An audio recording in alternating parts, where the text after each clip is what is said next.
لو بتشتكي ان اللحمه بتطلع مش مستويه منك في طاجن البورمه، ركزي معايا في الفيديو ده.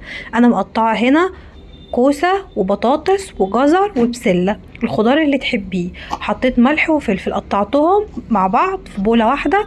حطيت ملح وفلفل. انا هنا بخرط بصلايه تخريط يدوي.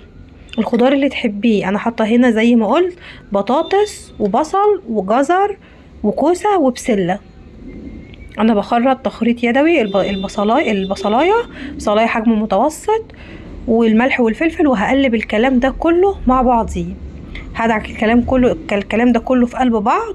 وبعد كده هجيب طاجن معايا واحط فيه نص من تحت في الطاجن من تحت.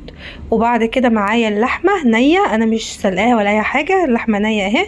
انا برصها كده وبحط عليها ملح فلفل سوري فلفل على وش اللحمه.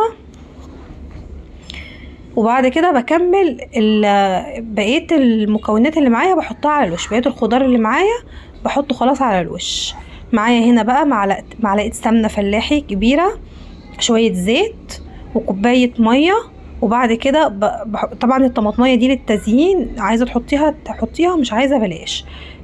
بعد كده كوبايه ميه بضيفها في الطاجن ده وبقفله كويس جدا. وبصوا بقى التسويه معايا، انتي بتدخلي الطاجن ده. انا بقى دخلته الفرن هنا معايا. بعد ساعة من دخوله الفرن بهديله النار، بسيبه على نار هادية. اللحمة بتستوي معايا وبتطلع دايبة. هنا قعد في الفرن 3 ساعات ونص. انت سيبيه على نار هادية، هتطلع معاكي اللحمة مستوية، هيطلع معاكي الخضار مستوي. جربي الطريقة دي وبإذن الله هتدعيلي. لو عجبك الفيديو ما تنسيش تحطي لايك وتعملي اشتراك في القناة عشان يوصلك كل جديد.